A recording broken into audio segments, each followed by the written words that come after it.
Hi ನಮಸ್ತೆ ವೀಕ್ಷಕರೇ. NFDC ಅಂದರೆ ನ್ಯಾಷನಲ್ ಫಿಲ್ಮ್ ಡೆವಲಪ್ಮೆಂಟ್ ಕಾರ್ಪೊರೇಷನ್, ರಾಷ್ಟ್ರೀಯ ಚಲನಚಿತ್ರ ಅಭಿವೃದ್ಧಿ ನಿಗಮ, ಇಲ್ಲಿ 2025ನೇ ಸಾಲಿಗೆ ವಿವಿಧ ಹುದ್ದೆಗಳ ನೇಮಕಾತಿಗಾಗಿ ಪ್ರಕಟಣೆಯನ್ನು ಹೊರಡಿಸಲಾಗಿದೆ. ಈ ನೇಮಕಾತಿಯ ಮೂಲಕ 11 ಹುದ್ದೆಗಳನ್ನು ಭರ್ತಿ ಮಾಡಲು ಯೋಜಿಸಲಾಗಿದೆ.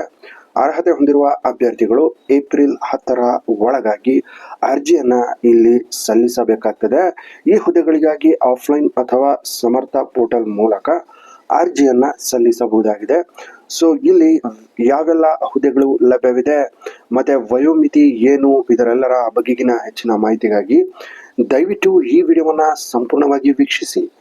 ಸೊ ಎಲ್ಲಿಯೂ ಸಹ ಸ್ಕಿಪ್ ಮಾಡದೆ ಪ್ರಾರಂಭದಿಂದ ಕೊನೆಯವರೆಗೆ ಈ ವಿಡಿಯೋವನ್ನು ಸಂಪೂರ್ಣವಾಗಿ ವೀಕ್ಷಿಸಿ. ಅಗತ್ಯವಾದ ಮಾಹಿತಿಗಳು ಸಂಕ್ಷಿಪ್ತವಾಗಿ ಇದರಲ್ಲಿ ನೀಡಲಾಗಿದೆ. ಸೊ ಹೆಚ್ಚಿನ ಮಾಹಿತಿಗಳನ್ನು ನೋಡ್ತಾ ಹೋಗೋದಾದ್ರೆ, ಇಲಾಖೆ ಹೆಸರು ಬಂದು ರಾಷ್ಟ್ರೀಯ ಚಲನಚಿತ್ರ ಅಭಿವೃದ್ಧಿ ನಿಗಮ ಅಂದರೆ ನ್ಯಾಷನಲ್ ಫಿಲ್ಮ್ ಡೆವಲಪ್ಮೆಂಟ್ ಕಾರ್ಪೊರೇಷನ್. ಇಲ್ಲಿ ವಿವಿಧ ಹುದ್ದೆಗಳಿಗೆ ಅರ್ಜಿಯನ್ನು ಆಹ್ವಾನಿಸಲಾಗಿದೆ. ಒಟ್ಟು 11 ಹುದ್ದೆಗಳು ಇಲ್ಲಿ ಲಭ್ಯವಿದ್ದು, ಅರ್ಜಿ ಸಲ್ಲಿಸುವ ಬಗೆ ನೋಡೋದಾದ್ರೆ ಆನ್ಲೈನ್ ಮುಖಾಂತರ ಇಲ್ಲಿ ಅರ್ಜಿಯನ್ನು ಸಹ ಸಲ್ಲಿಸಬಹುದು. ಉದ್ಯೋಗ ಸ್ಥಳ ಎಲ್ಲಿ ಅನ್ನೋದನ್ನ ನೋಡೋದಾದ್ರೆ ಭಾರತಾದ್ಯಂತ ಇಲ್ಲಿ ಹುದ್ದೆಗಳನ್ನು ನಿರ್ವಹಿಸಬಹುದಾಗಿದೆ. ಸೊ ಇಲ್ಲಿ ಯಾವೆಲ್ಲ ಹುದ್ದೆಗಳು ಇದೆ ಅನ್ನೋದನ್ನ ನೋಡೋದಾದ್ರೆ, ಸೀನಿಯರ್ ಪ್ರೋಗ್ರಾಮರ್ಗೆ 2 ಹುದ್ದೆಗಳು ಲಭ್ಯವಿದೆ. ಸಹಾಯಕ ವ್ಯವಸ್ಥಾಪಕ IT ಇಲ್ಲಿ 1 ಹುದ್ದೆ ಲಭ್ಯವಿದೆ. ಸೀನಿಯರ್ ಕಾರ್ಯನಿರ್ವಾಹಕ ಆಡಳಿತ ಮತ್ತು ಲೆಕ್ಕಪತ್ರ ಈ ಇಲಾಖೆಯಲ್ಲಿ 1 ಹುದ್ದೆ ಲಭ್ಯವಿದೆ. ಅಸಿಸ್ಟೆಂಟ್ ಕೋಆರ್ಡಿನೇಟರ್ ಇದರಲ್ಲಿ ಸ್ಕ್ರಿಪ್ಟ್ ರೈಟರ್ಸ್ ಲ್ಯಾಬ್ ಈ ಒಂದು ಇಲಾಖೆಯಲ್ಲಿ 1 ಹುದ್ದೆ ಲಭ್ಯವಿದೆ. ಅಸೋಸಿಯೇಟ್ ಫಿಲ್ಮ್ ಪ್ರೋಗ್ರಾಮರ್ ಇಲ್ಲಿ 2 ಹುದ್ದೆಗಳು ಲಭ್ಯವಿದೆ. ಫೆಸ್ಟಿವಲ್ ಕೋಆರ್ಡಿನೇಟರ್ ಇದಕ್ಕೂ ಸಹ 4 ಹುದ್ದೆಗಳು ಲಭ್ಯವಿದೆ.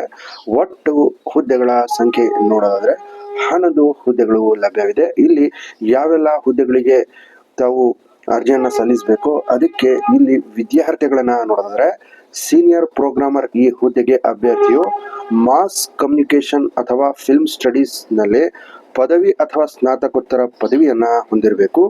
ಜೊತೆಗೆ ಕನಿಷ್ಠ 6 ವರ್ಷಗಳ ಅನುಭವ ಆಗಿರಬೇಕು. ಇದು ಫಿಲ್ಮ್ ಪ್ರೋಗ್ರಾಮಿಂಗ್, ಕ್ಯೂರೇಷನ್ ಅಥವಾ ಫೆಸ್ಟಿವಲ್ ಮ್ಯಾನೇಜ್ಮೆಂಟ್ ನಲ್ಲಿ ಅನುಭವ ಹೊಂದಿರುವವರಿಗೆ ಉತ್ತಮ ಅವಕಾಶವಾಗಿದೆ. ವೇತನ ನೋಡೋದಾದ್ರೆ ಆಯ್ಕೆಯಾದ ಅಭ್ಯರ್ಥಿಗೆ ತಿಂಗಳಿಗೆ 80,000 ಮಾಸಿಕ ವೇತನ ಇರುತ್ತೆ. ವಯೋಮಿತಿ ನೋಡೋದಾದ್ರೆ ಗರಿಷ್ಠ 45 ವರ್ಷ. ಅದೇ ರೀತಿ ಇಲ್ಲಿ ಅಸಿಸ್ಟೆಂಟ್ ಮ್ಯಾನೇಜರ್ IT ಡಿಪಾರ್ಟ್ಮೆಂಟ್ ಅಲ್ಲಿ ಅರ್ಹ ಅಭ್ಯರ್ಥಿಗಳು ಕಂಪ್ಯೂಟರ್ ಸೈನ್ಸ್, ಸಿಸ್ಟಮ್ಸ್ ಇಂಜಿನಿಯರಿಂಗ್ ಅಥವಾ ನೆಟ್ವರ್ಕ್ ಅಡ್ಮಿನ್ ಸಂಬಂಧಿಸಿದ ವಿಷಯದಲ್ಲಿ ಪದವಿಯನ್ನ ಹೊಂದಿರಬೇಕು. ಕನಿಷ್ಠ 4 ವರ್ಷಗಳ ಅನುಭವ ಇರಬೇಕು ಅಂತ ಇಲ್ಲಿ ತಿಳಿಸ್ತಾ ಇದ್ದಾರೆ. ಜೊತೆಗೆ ಇಲ್ಲಿ 2 ವರ್ಷ ಖಾಸಗಿ ಅಥವಾ ಸರ್ಕಾರಿ ಕ್ಷೇತ್ರದಲ್ಲಿ ಇದ್ದರೆ ಇನ್ನೂ ಉತ್ತಮ ಅಂತ ಇಲ್ಲಿ ತಿಳಿಸ್ತಾ ಇದ್ದಾರೆ. ವೇತನ ನೋಡೋದಾದ್ರೆ ಆಯ್ಕೆಯಾದ ಅಭ್ಯರ್ಥಿಗೆ ತಿಂಗಳಿಗೆ 70,000 ರೂಪಾಯಿಗಳನ್ನ ನೀಡಲಾಗ್ತದೆ ಅಂತ ಇಲ್ಲಿ ತಿಳಿಸ್ತಾ ಇದ್ದಾರೆ. ವಯೋಮಿತಿ ನೋಡಿದರೆ ಗರಿಷ್ಠ 45 ವರ್ಷ ಇರಬೇಕು ಅಂತ ತಿಳಿಸ್ತಾ ಇದ್ದಾರೆ.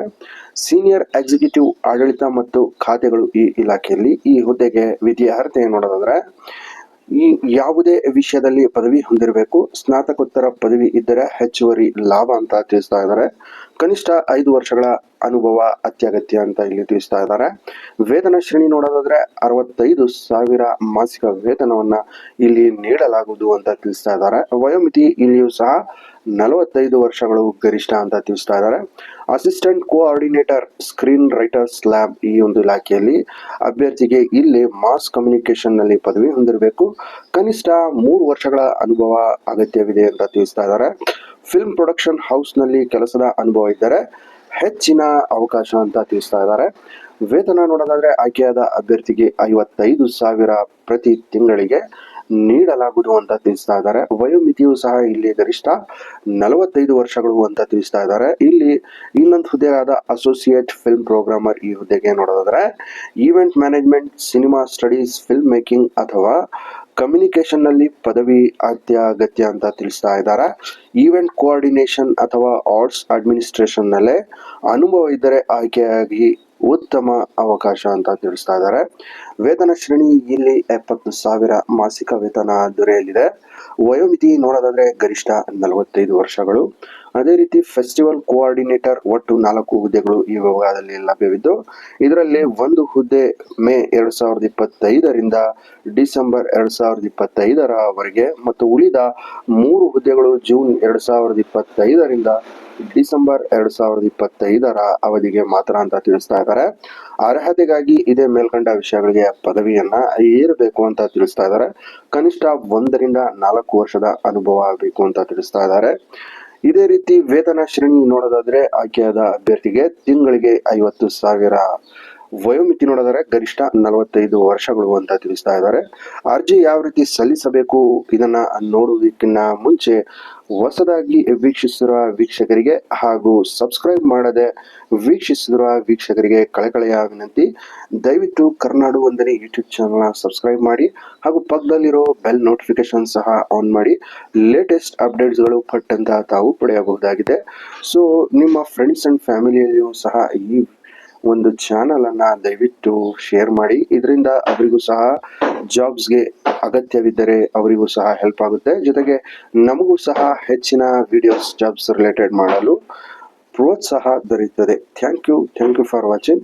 ಇಲ್ಲಿ ಹೆಚ್ಚಿನ ಮಾಹಿತಿ ನೋಡೋದಾದ್ರೆ ಅರ್ಜಿ ಸಲ್ಲಿಸುವ ವಿಧಾನ ನೋಡೋದಾದ್ರೆ ಅಭ್ಯರ್ಥಿಗಳು NFDCನ ಸಮರ್ಥ ಪೋರ್ಟಲ್ ಮೂಲಕ ಆನ್ಲೈನ್ ಮುಖಾಂತರ ಅರ್ಜಿಯನ್ನ ಸಲ್ಲಿಸಬಹುದು ಅಥವಾ ಅಧಿಕೃತ ವೆಬ್ಸೈಟ್ ಆದ nfdcindia.com ಮೂಲಕ ಅರ್ಜಿಯನ್ನ ಸಲ್ಲಿಸಬಹುದು. ಅರ್ಜಿದಾರರು ತಮ್ಮ ಶೈಕ್ಷಣಿಕ ಪ್ರಮಾಣ ಪತ್ರಗಳು, ಅನುಭವದ ದಾಖಲೆಗಳು ಹಾಗೂ ರೆಸ್ಯೂಮ್ ಅನ್ನ ಸಮರ್ಪಿಸಬೇಕು. ಅಂದ್ರೆ ರೆಡಿ ಮಾಡ್ಕೊಂಡು ತಾವು ಅದನ್ನ ಪ್ರಸ್ತುತಪಡಿಸಬೇಕಾಗ್ತದೆ. ಅರ್ಜಿ ಸಲ್ಲಿಸಲು ಕೊನೆಯ ದಿನಾಂಕ ಮತ್ತೊಮ್ಮೆ ಉಲ್ಲೇಖ ಮಾಡ್ತಾ ಇದ್ದೀನಿ, ಏಪ್ರಿಲ್ 10, 2025 ಆಗಿದೆ. ಇದಿಷ್ಟು ಈ ಹುದ್ದೆಗಳಿಗೆ ಸಂಬಂಧಿಸಿದ ಹೆಚ್ಚಿನ ಮಾಹಿತಿಯಾಗಿದೆ. ಇದೇ ರೀತಿ ಹೆಚ್ಚಿನ ಮಾಹಿತಿಗಳಿಗಾಗಿ ದಯವಿಟ್ಟು ನಮ್ಮ ಕರ್ನಾಡು ವಂದನೆ ಯೂಟ್ಯೂಬ್ ಚಾನಲ್ನ ಸಬ್ಸ್ಕ್ರೈಬ್ ಮಾಡಿ ಹಾಗೂ ನಿಮ್ಮ ಫ್ರೆಂಡ್ಸ್ ಅಂಡ್ ಫ್ಯಾಮಿಲಿಯಲ್ಲಿ ಶೇರ್ ಮಾಡಿ.